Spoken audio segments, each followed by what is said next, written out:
hamstring tendons, and threat detection. Picture a crisp autumn morning on a football field.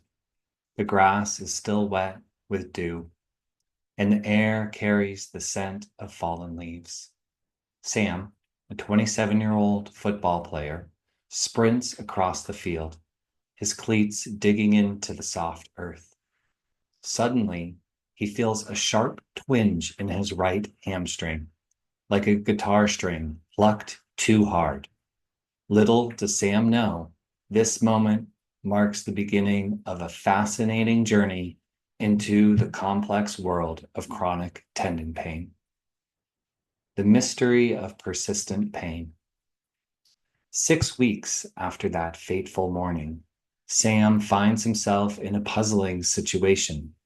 His hamstring pain persists, stubbornly refusing to fade away like a house guest who's overstayed his welcome. He can run at a moderate pace, but any sudden acceleration sends a jolt of pain through his proximal hamstring and inferior buttock. It's as if his body has installed a speed governor, limiting his performance on the field. But here's where the plot thickens. An MRI of Sam's hamstring shows no signs of injury, no torn fibers, no inflammation, nothing. It's like looking for a cat in an empty room. You expect to find something, but nothing's there. So what's causing Sam's persistent pain? To unravel this mystery, we need to dive deeper into the fascinating world of tendon pain and the body's intricate alarm system. The tendon, more than just a rope. Let's start by dispelling a common myth. Many people think of tendons as simple ropes connecting muscles to bones. But in reality, tendons are more like a bustling city than a lifeless cord. They're filled with cells called tenocytes, arranged in neat rows like disciplined soldiers, connected by microscopic communication channels called gap junctions. These tenocytes are surrounded by an extracellular matrix, a complex network of collagen fibers and proteoglycans. If the tendon were a city, the collagen fibers would be the roads and buildings, while the proteoglycans would be the parks and public spaces, providing cushioning and support. The pain puzzle. When the alarm bell won't stop ringing. Now, here's when things get really interesting. In cases of chronic tendon pain, like Sam's, the problem often isn't with the tendon itself. Instead, it's with the body's alarm system, the pain signaling network. Imagine your body as a sophisticated security system for a high-tech building where there's a threat, like Sam's initial hamstring twinge. The alarm goes off. Normally, once the threat is gone, the alarm quiets down. But sometimes, like in Sam's case, the alarm gets stuck in the on position. The security system becomes overly sensitive, sounding the alarm even when there's no real danger.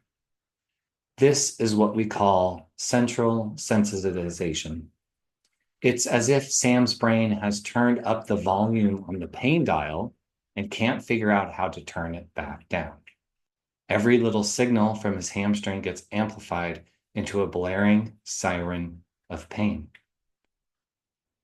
The curious case of the warming up phenomenon.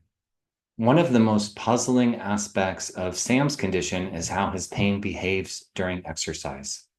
He notices that the first 1 to 2 kilometers of a run are painful, but then the pain subsides as he warms up. It's like his hamstring is a rusty old machine that needs time to oil its gears and get moving smoothly. This phenomenon is a classic feature of chronic tendon pain, and it hints at the complex interplay between the physical state of the tendon and the brain's interpretation of signals from it. As Sam runs, his brain might be recalibrating its threat assessment, deciding that the activity isn't as dangerous as it initially thought. The holistic approach, treating more than just the tendon. Understanding that Sam's pain isn't just about damage to his tendon changes how we approach treatment. Instead of solely focusing on the hamstring, we need to consider the entire system, from the tendon itself to the spinal cord and brain. This might involve a combination of approaches. 1, gradual loading. Like slowly turning up the volume on a stereo, we gradually increase the load on Sam's tendon. This helps recalibrate his body's alarm system, teaching it that loading the tendon is safe. Number 2, pain education. Understanding pain can be a powerful treatment in itself. By learning about how pain works, Sam can start to change his relationship with it, seeing it less as a sign of damage and more as an overly cautious warning signal. Movement retraining.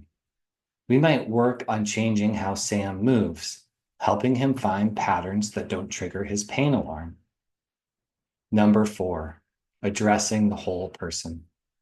Stress, sleep, and overall health all play a role in pain. Improving these areas can help turn down the volume on Sam's pain system. The ending is just the beginning. As we conclude Sam's story, it's important to remember that healing from chronic tendon pain is rarely a straight line. It's more like a winding river with twists and turns, occasional rapids, and peaceful stretches. The next time Sam steps onto the dewy football field, he might still feel some twinges in his hamstring, but armed with a deeper understanding of his pain, he can approach it with curiosity rather than fear. He knows now that pain doesn't always equal damage, and that his body's alarm system is just trying to protect him, even if it's being a bit overzealous. And so, Sam's journey continues. With each step, each sprint, and each game, he's not just training his hamstring, he's retraining his entire pain system. It's a journey of discovery, patience, and gradual process. In the end, the goal isn't just to silence the alarm, but to create a new harmony between body and mind, where every moment is a celebration of healing and resilience. Remember, whether you're a pro athlete like Sam or someone dealing with persistent pain in daily life, your pain story is unique. But with understanding, patience, and the right approach, you can rewrite that story, turning the persistent pain into a tale of triumph.